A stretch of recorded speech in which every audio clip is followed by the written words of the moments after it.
Question 24. It says, use the points -1, 5 and 2, -1 to answer the following questions. So I'm going to show you the easiest way to do this problem. If you don't remember the slope formula, but you remember, or how to find the slope, but you remember rise over run, then what you might want to do is plot the 2 points and find the slope. So I'm going to show you that way first.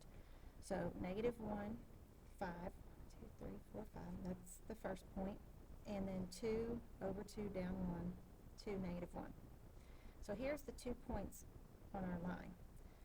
So we're just going to find the slope. So we're going to go up 1, 2, 3, 4, 5, 6. So we went up 6, and then we went backwards. When you go backwards, that's negative 1, 2, 3, and that equals -2. So that's one way to do it. To me, that's the easiest way, because you're already going to have to graph those points anyway. The other way to do it is to stack them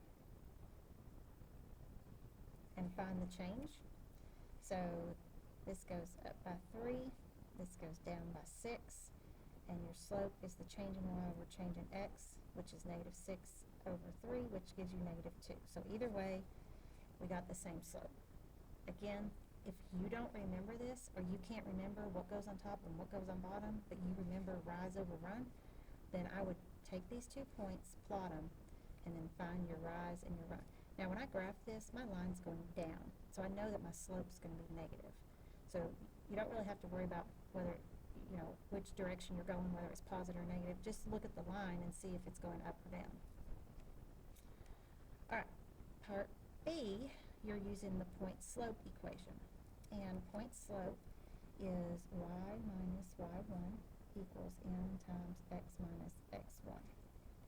And the reason it's called point slope is because you have to use a point and the slope. It doesn't matter which point you use.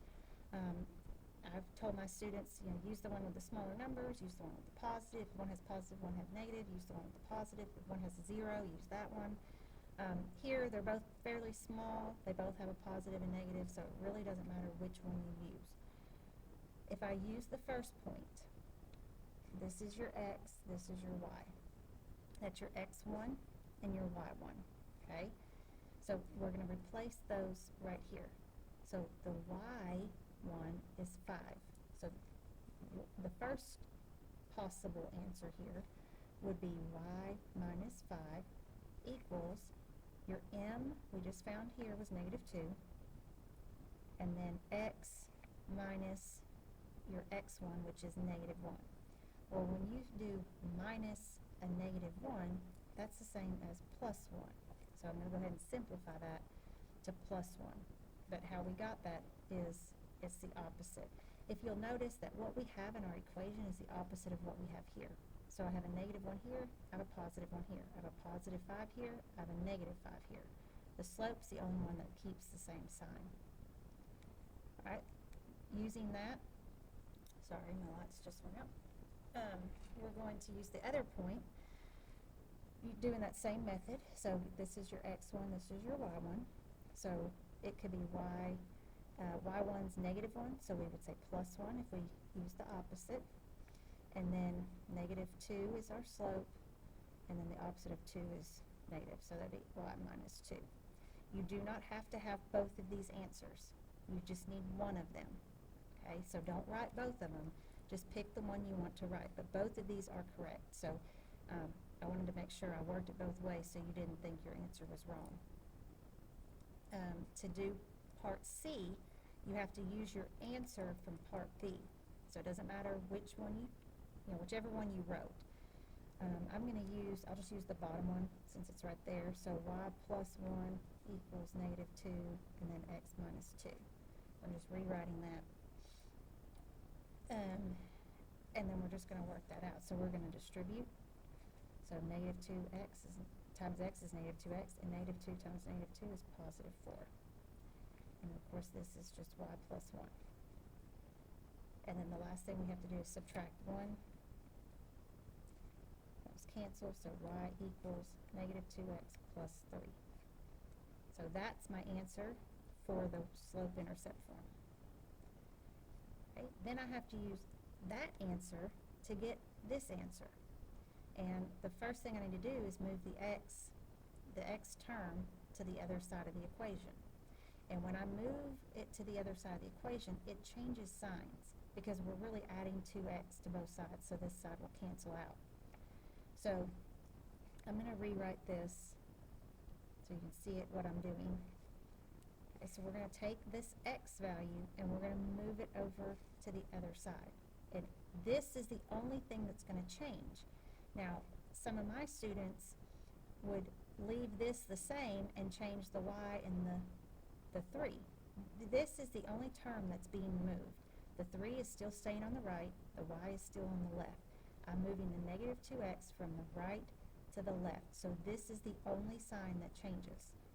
So when I move it over, I get positive 2x plus y equals 3.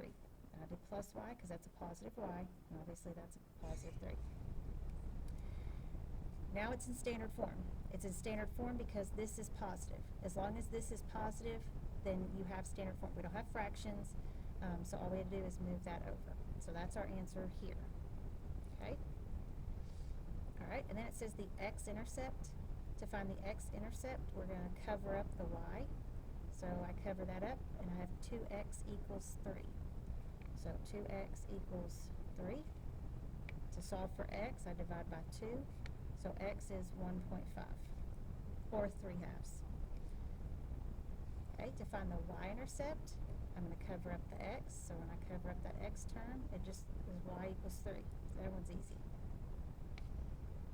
All right, to graph it,